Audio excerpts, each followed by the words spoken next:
Hi,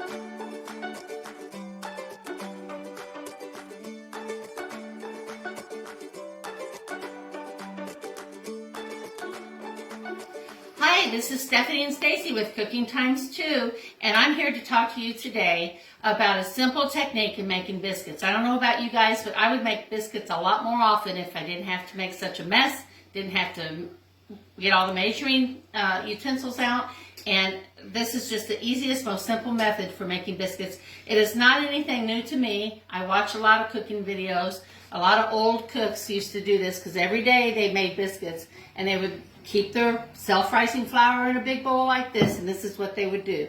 They would fill it up, and then they would go with their hand like this and make what we call a bird's nest. Okay? As a matter of fact, if you watch Brenda Gant, she does this very technique. And anyway, you put a little bird's nest, and you go ahead and push it out to the side a little bit. How much flour do you think's in the bowl? It's almost a whole bag. Oh, okay. So, you know, if you're going to make biscuits quite a bit that week, you just cover your bowl when you're done and keep it in a cool, dry place. And I'm going to take my Crisco, and I'm not going to measure it. You know how I'm going to measure? I'm going to use the measurement that God gave me here, and that is my hand. We're going to get out a good size hunk of Crisco, probably about the size of a large egg, okay? We're going to put it in the middle of our bird's nest. You see that? Mm-hmm. And then I'm going to go ahead and add my buttermilk. Well, you say, how much buttermilk? Well, we're going to see here. I'm not exactly sure yet. We're going to fill our bird's nest up. Okay? It's about a cup. Yeah. And then you stick your hand in there and you just start working the oil into the buttermilk, breaking it up a little bit. And when you get to the point where it's kind of dissolved into that buttermilk, then you start bringing in your flour from around the sides of the bird's nest, okay? Mm-hmm. And you take your hand and you work it like this. You just keep bringing that flour in and mixing the whole time. Don't dig down deep to the bottom of the bowl. You'll get to where you know by the feel when this is done. I'm going to be guessing a little bit myself today. I haven't made these in a while. So we're just going to keep mixing and keep pulling in the flour. Now remember, you need self-rising flour, okay? Biscuits always work better when you have self-rising flour.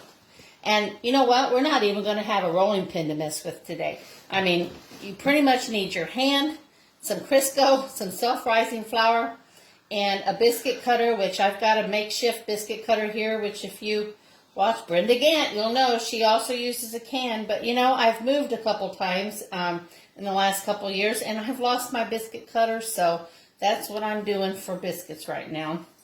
And then you need your buttermilk. And, you know, if you don't have buttermilk, you can always make buttermilk by adding vinegar. I think it's a tablespoon of vinegar to regular milk. And you can use it as a substitute. Now, you see how this is getting to be more biscuity? Mm-hmm. Okay. So you just keep turning it. You keep turning it. Keep working it. You're trying to leave the walls of your bird's nest alone. You know, you draw what you need out of it, but then you turn your dough. Start turning it. Okay, I'm going to take my other hand here and get some of this off of there. And get my other hand in there and flip it over. There we go. Now, how do you know when you've incorporated enough flour into it? Will it be all of it, or no? It will not be all of it. You will have plenty of flour left in the bowl when you're done. Okay. Okay. So then you'll use that to flour your surface. You know, so you can put the biscuit stuff out. Now you don't want to overwork biscuits. That's why I'm kind of being gentle with this. I'm trying not to overwork the biscuits. Now I'm going to go ahead and take a little bit of flour and put it on my board, and then I'm going to take the actual biscuit dough out, which, as you can see, it's turned out to be quite large. I'm going to go ahead and start working it a little bit, turning it and turning it. You just do it gently. You don't, you know. If you were making a dumpling, you pretty much use the same stuff. Well, you wouldn't necessarily have to use self-rising flour, but you pretty much use the same ingredients, but you'd work it a lot longer, okay? Biscuits, you don't need to work so long. So I'm actually probably about done working it. I just need to kind of I'm going to make show it where it's them a not picture so of the sticky. bowl. There's quite a bit of flour still in that bowl, as you can see. So, And then I'm going to take a little bit of flour from the bowl here. Here's an old trick to get some of this off of your hands. It's wet, it's moist, so you can just use the flour to kind of roll that moist dough off of your hands, okay? There we go. Okay, I'm going to take a little bit more out of the bowl. I'm going to sprinkle it on. And then I'm going to take my hands and I'm going to flatten it out.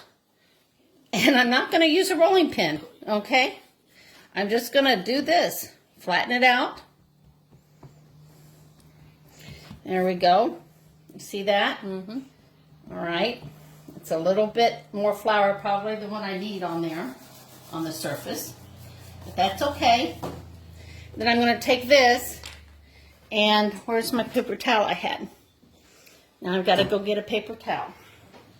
Yeah, hold on just a second. I don't want to stick my hand back in that Crisco with all this dough on it. So I'm going to prepare my pan. I'm going to put it in a cast iron skillet. Look at that. How hard is that right there? Not very hard. So, okay. Now go ahead and stick your can back in your flour a little bit. Get some flour on it. There you go. Put it in there. tell them what happened to your biscuits you did last week. Oh, I made some biscuits last week. And I made it in this skillet. And I took it out of the oven. They look beautiful. I bought a new pot holder. And I grabbed a hold of it with that pot holder. And it was so hot, I guess it was a cheap pot holder or something, I don't know. But it just burned my hand something awful, and I dropped the biscuits all over the floor. And the only person that got to eat those biscuits was my little dog, Missy. And, you know, I should have probably named her Biscuit, because she's a little white, fluffy dog and a little bit chubby. And she really liked them. She liked those biscuits. We didn't get to eat any. Now, I went ahead, because I'm kind of tenacious, and I went ahead and made another batch. Okay? But I was pretty upset about that. But as you can see, you know, it's not too time consuming. I mean, how long has it we're been? at 7 minutes. 7 minutes, Yeah, okay? 27 seconds. And I've done right a lot of talking, okay?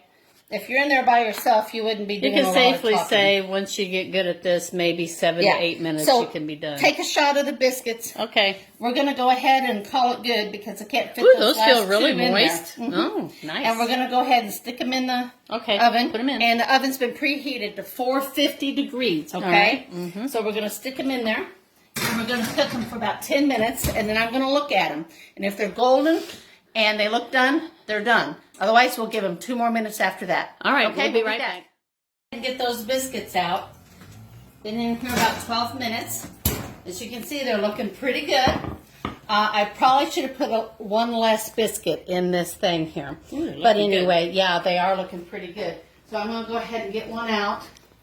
And Grab a little plate, too. see how we're doing on that.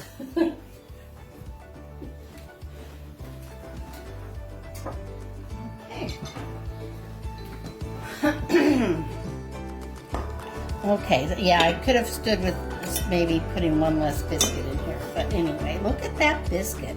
Ooh, he looks Look how good. light and fluffy it is. Mm-hmm. And we went ahead and brushed a little bit of butter on top of it before we popped it in.